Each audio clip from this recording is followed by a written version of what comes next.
கர்த்தருடைய பரிசுத்த நாமத்துக்கு மகிமை உண்டாவதாக. ஆண்டவரும் அருமை இரட்சகருமாகிய இயேசு கிறிஸ்துவின் நாமத்தில் தேவ பிள்ளைகளாகிய உங்களுக்கு ஒரு புதிய மாதத்தினுடைய வாழ்த்துக்களை இந்த நிகழ்ச்சியின் மூலமாய் உங்களுக்கு தெரிவித்துக் கொள்கிறேன். கடந்த 4 மாதங்கள் கர்த்தர் கிருபையாய் நம்மை நடத்தி கொண்டு வந்தார். ஆசீர்வாதமாய் நம்மளை நடத்தினார். பரிசுத்த ஆவியானவருக்கு மகிமை உண்டாகும்படி கடந்த நாட்களிலே தொடர்ந்து 40 நாள் அளவும் அவருடைய பாதத்தில் காத்திருக்க உதவி செய்தார். சிலுவை தியான கூட்டங்களின் மூலமாக அநேக வேத வசனங்களை கர்த்தர் நமக்கு கொடுத்து ஆவியில் பலப்படுத்தினார்.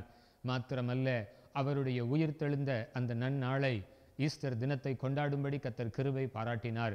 கடந்த நாட்களிலே, கடந்த மாதங்களிலே கர்த்தர் நமக்கு செய்த, நமக்கு பாராட்டின எல்லா உபகாரங்களுக்காக மனதார ஆண்டவருக்கு நன்றி செலுத்துவோம். மாத்திரமல்ல, ஒரு புதிய மாதத்தை கர்த்தர் நமக்கு தந்திருக்கிறார். ஒரு ஆசீர்வாதமான மே மாதம், இந்த வருடத்தினுடைய 5வது மாதத்தை கர்த்தர் நமக்கு கிருபையாய் கொடுத்திருக்கிறார். எத்தனையோ பேருக்கு கிடைக்காத ஒரு சிலாக்கியம். கடந்த மாதங்களிலே எத்தனையோ பேர் மரித்து போனார்கள். வயோதிபர்கள் மரித்து போனார்கள். வாலிபர்கள் மரித்து போனார்கள். அநேக சிறு பிள்ளைகள் கூட தேவ சமூகத்திற்குள்ளாய் கடந்து போனார்கள். இப்படிப்பட்ட ஒரு உபத்திரவமான சூழ்நிலைகளின் வழியாய் நீங்களும் நானும் கடந்து வர வேண்டிய அவசியம் இருந்தாலும் கர்த்தர் நம்மைக்கும் நமக்கு வேண்டிய எல்லா சரீரத்திற்கு வேண்டிய சுகத்தையும் கர்த்தர் நமக்கு தந்தார். எனவே கர்த்தர் செய்த நன்மைகளுக்காக ஆண்டவருக்கு அதிகமாக நன்றி செலுத்துவோம். இந்த புதிய மாதமாகிய மே மாதத்திலும் பரிசுத்த ஆவியானவர் மூலமாய் பரலோகத்தின் தேவனானவர் எனக்கு வெளிப்படுத்தின ஒரு முக்கியமான வசனத்தை, அதாவது வாக்கு தத்தத்தை இந்த மே மாதம் முழுவதும் நம்ம தியானிக்க போகிறோம். ஒரு விசை கூட இந்த வசனத்தை நான் வாசித்து அதை தொடர்ந்து ஜெபம் பண்ணி வேத வசனத்திற்குள்ளாக நம்ம கடந்து செல்ல போகிறோம். இந்த மே மாதத்திற்குரிய வார்த்தைகள் என்னவென்றால், அல்லது ஆண்டவராக இயேசு கிறிஸ்துவினுடைய கடைசி வாக்கு தத்தம். இயேசு இந்த உலகத்தில் உயிரோடு கூட இருந்து 33 ஆண்டுகள், கடைசி 3 வருஷங்கள் மகிமையான ஊழியங்களை செய்து சிலுவையில் நமக்காக பாடுபட்டு மரித்தோரிலிருந்து உயிரோடு கூட எழுந்து 40 நாள் அளவும் தம்மை உயிரோடு கூட இருக்கிறவராய் காண்பித்து கடைசியாக பரத்துக்கு ஏறி செல்லுகிறதற்கு முன்பாக கடைசி வார்த்தை அல்லது கடைசி வாக்கு தத்தம் என்று நான் சொல்ல முடியும். அந்த வசனத்தை நான் வாசிக்கிறேன். மத்தேயு எழுதின இயேசுவின் சுவிசேஷம் 28வது அதிகாரம் 20வது வேத வசனம். மத்தேயு சுவிசேஷத்தினுடைய கடைசி அதிகாரம், கடைசி வசனம். இதோடு இந்த மத்தேயு சுவிசேஷமானது நிறைவு பெறுகிறது. வசனத்தை வாசிக்கிறேன், கவனியுங்கள். நான் உங்களுக்கு கட்டளையிட்ட யாவையும் அவர்கள் கைக்கொள்ளும்படி அவர்களுக்கு உபதேசம் பண்ணுங்கள்.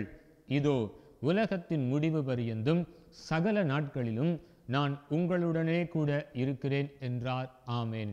கண்களை மூடி இந்த வசனத்தை கர்த்தர் நமக்கு தந்தபடியினாலே, இந்த வசனத்தின் மூலமாய் கர்த்தர் நம்மோடு கூட பேச போகிறபடியினாலே ஒரு விசை கண்களை மூடி ஒரு சிறு ஜெபத்தை ஏறெடுக்கலாம். நல்ல பிதாவே, குமாரனாகிய இயேசு கிறிஸ்துவின் அதிகாரமுள்ள நல்ல நாமத்தில் இந்த புதிய மாதமாகிய இந்த மே மாதத்தை கர்த்தருக்கு ஈவாய் கொடுத்ததற்காக ஸ்தோத்திரம். மாத்திரமல்ல, இந்த மாதத்திலும் கூட நாங்கள் தியானிக்கும்படி எங்களுக்கு கொடுத்த நல்ல ஒரு வேத வசனத்திற்காக, இந்த மாதத்தினுடைய வாக்குத்தத்த வசனத்திற்காக, மாத்திரமல்ல ஆண்டவரே, ஒரு ரேமா வார்த்தையாக எங்கள் வாழ்நாள் முழுவதும் நீர் எங்களுக்கு கொடுத்த இந்த வேத வசனங்களுக்காக உமக்கு நன்றி செலுத்துகிறோம். வசனத்தை தியானிக்க போகிற இந்த நேரத்தில் பரிசுத்த ஆவியானவர் வேத வசனத்தினுடைய வெளிச்சத்தில் எங்களை நடத்துங்க. ஆண்டவரே, பரலோக தேவனுடைய மகிமை இந்த வசனத்தின் மூலமாய் வெளிப்பட எங்களுக்கு உதவி செய்யுங்க. ஆசீர்வதிங்க. இயேசு கிறிஸ்துவின் நாமத்தில் ஜெபிக்கிறோம் பிதாவே. ஆமேன், ஆமேன். ஹல்லேலூயா. இன்னும் ஒரு விசை இந்த புதிய மாதமாகிய மே மாதத்திற்கு உங்களை அன்போடு கூட வரவேற்கிறேன். இந்த மாதத்தை கர்த்தர் நமக்கு ஆசீர்வாதமாய் மாற்றி தருவாராக. எனக்கு அன்பான கர்த்தருடைய பிள்ளைகளே, நான் உங்களுக்கு கட்டளையிட்ட யாவையும் அவர்கள் கைக்கொள்ளும்படி அவர்களுக்கு உபதேசம் பண்ணுங்கள். இது ஒரு முக்கியமான ஒரு காலகட்டம். என்ன உபதேசம்? செய்து முடித்த உபதேசங்கள், அல்லது செய்ய வேண்டிய உபதேசங்கள், அல்லது நிறைவேற காத்திருக்கும்படியாய் சொல்லப்பட்டிருக்கிற கடைசி நாட்களுக்குரிய உபதேசங்கள் உண்டு. ஆகிலும் இந்த நாட்களிலே அந்த உபதேசத்தை சொல்லும்படியாய் ஆண்டவர் நமக்கு கட்டளையாய் சொல்லி போனாலும் அதை தொடர்ந்து நம்மை ஆண்டவர் பலப்படுத்துகிற ஒரு வார்த்தையை, அதை தொடர்ந்து வருகிற வசனங்களை பார்க்க முடியும். இதோ உலகத்தின் முடிவு பரியந்தும் சகல நாட்களிலும் நான் உங்களுடனே கூட இருக்கிறேன். இந்த வார்த்தையை சற்று யோசித்து பாருங்க. சில நேரங்களில் யோசுவாவுக்கு ஆண்டவர் பேசின ஒரு வார்த்தை அவன் இந்த பூமியில் உயிரோடு கூட இருக்கும் நாளெல்லாம். அதை நான் எப்போதும் எப்படி சொல்வேன் அப்படின்னா, லைஃப் டைம் ப்ராமிஸ்.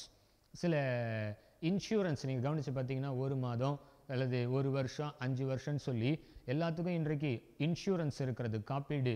எதற்காக?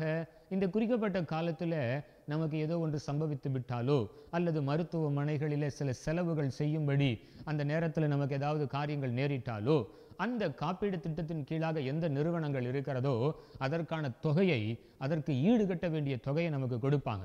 அது பார்த்தீங்கன்னா ஒரு 5 வருடங்களோ 10 வருடங்களோ இன்னும், அதாவது நிறைய இன்சூரன்ஸ் இப்படி காப்பீடுகள் நமக்கு கொடுக்கப்பட்டிருக்கிறது. ஆகிலும் பரலோகத்தின் தேவனானவர் மனுஷனாகிய உங்களையும் என்னையும் அவர் நேசித்தபடியினால் அவர் கொடுக்கிற வாக்கு தத்தங்களை எல்லாம் நீங்க கவனித்து பாருங்க. நீங்களும் நானும் உயிரோடு கூட இருக்கும் நாளெல்லாம் இந்த பூமியில நமக்கு ஒருவனும் எதிர்த்து நிற்க முடியாது. எவ்வளவு ஒரு மகிமையான வார்த்தையை ஆண்டவர் யோசுவாவுக்கு கொடுத்திருக்க முடியும். இந்த வார்த்தைகளை சற்று அதனோடு கூட இணைந்து வரும் பொழுது சீஷர்களுக்கும் அவரோடு கூட இருந்த மற்றவர்களுக்கும் ஆண்டவர் சொல்லி போன வார்த்தைகளை சற்று கவனித்து பாருங்க. நம்முடைய லைஃப் டைம் மாத்திரமல்ல, அடுத்து வரப்போகிற சந்ததிகளுக்கும் சேர்த்து வேதம் சொல்லுகிறது, உலகத்தின் முடிவு பரியந்தும், அல்லேலூயா, கடைசி நாள் வரைக்கும், இந்த உலகத்தின் முடிவு பரியந்தும், கடைசி முடிவு பரியந்தும், சகல நாட்களிலும், ஹல்லேலூயா. நான் இந்த வார்த்தையை கொஞ்சம் யோசித்து பார்த்தேன். சகல நாட்கள். ஆங்கிலத்தில் அந்த வசனத்தை வாசித்து பார்க்கும்போது இன்னும் ரொம்ப அழகா இருக்கு. ஆல்வேஸ் இருக்கு. I'll be with you always. எப்பொழுதும், சகல நாட்களிலும், சதா காலங்களிலும் நான் உன்னோடு கூட இருப்பேன். அல்லேலூயா. சரி, இந்த வேத வசனத்தின் மூலமாய் ஆண்டவர் பேச விரும்புகிற மற்றொரு இணை வேத வசனங்களை, ஒரு 2 வசனங்களை உங்களுக்கு சுருக்கமாய் காண்பித்து இந்த மாதம் முழுவதும் இந்த வசனத்தை நம்ம தியானிக்க போகிறபடினாலே பரிசுத்த ஆவியானவர் இந்த 2 வசனத்தை இந்த முதல் நாளிலே நமக்கு தந்திருக்கிறார். ஹல்லேலூயா.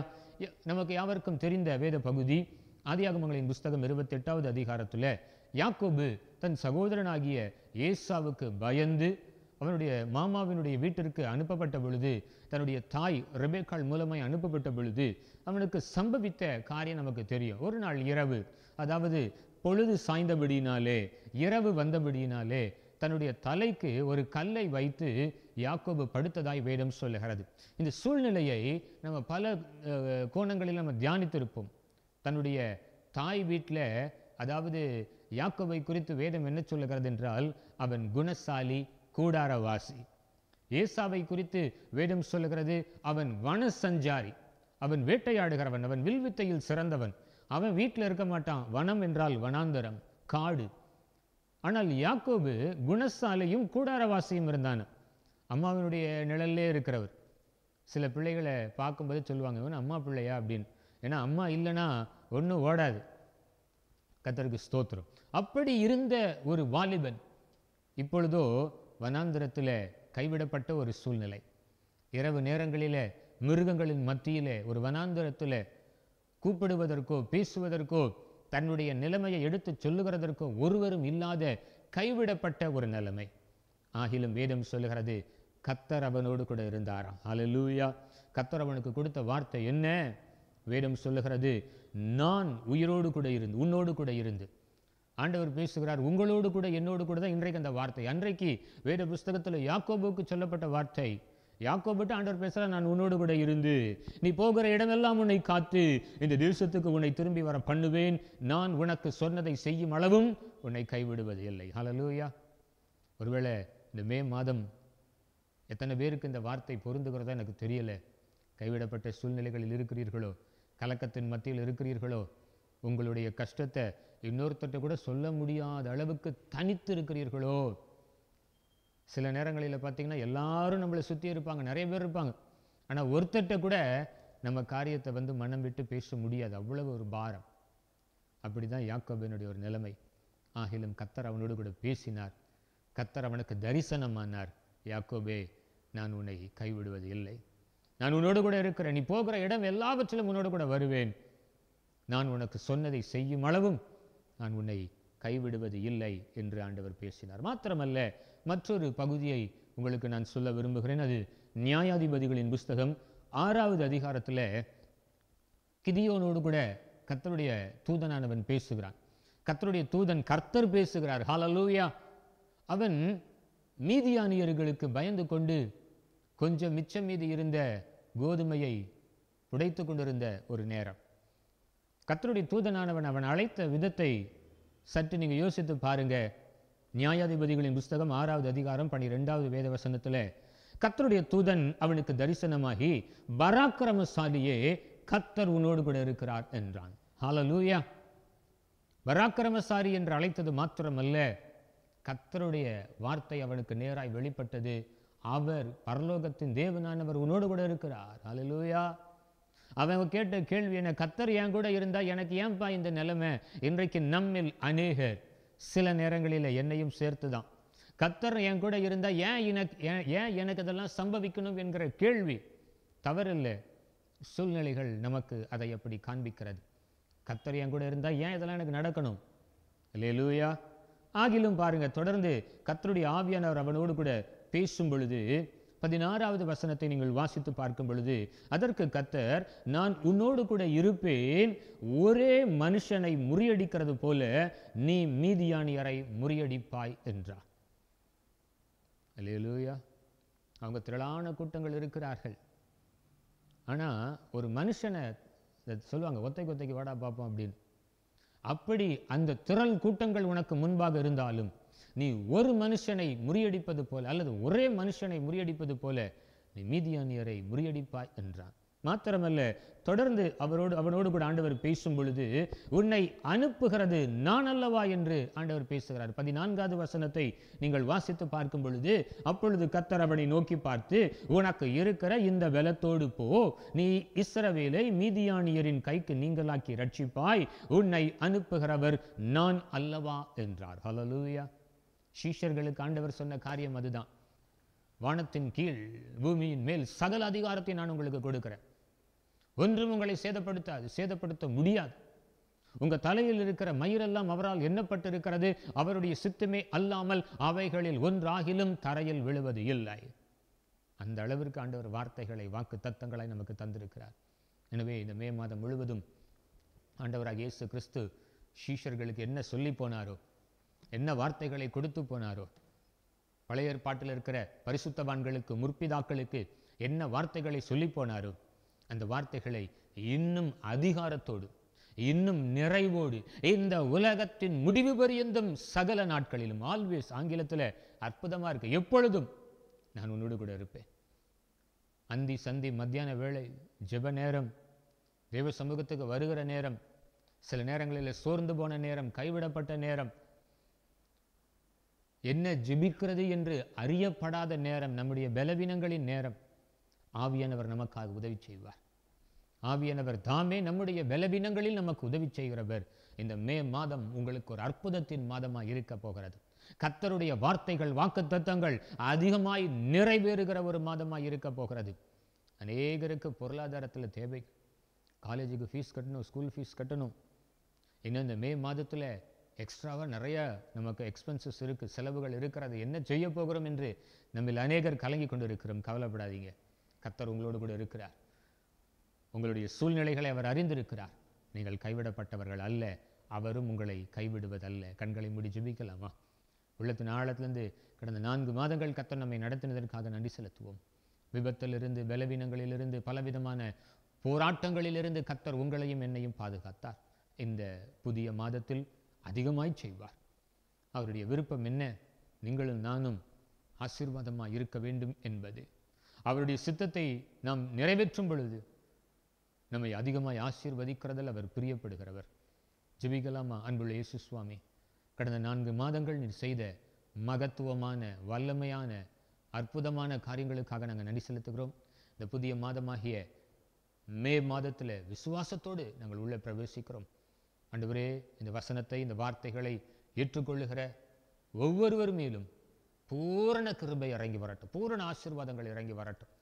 அவர்களுடைய தனிமையில் கர்த்தர் துணை நிற்பீராக, உபத்திரவங்களில் கர்த்தர் துணை நிற்பீராக. சத்துருக்கள் எழும்பும் பொழுது கர்த்தருடைய ஆவியானவர் அவர்களுக்காய், எங்களுக்காய் கொடியேற்றுவீராக.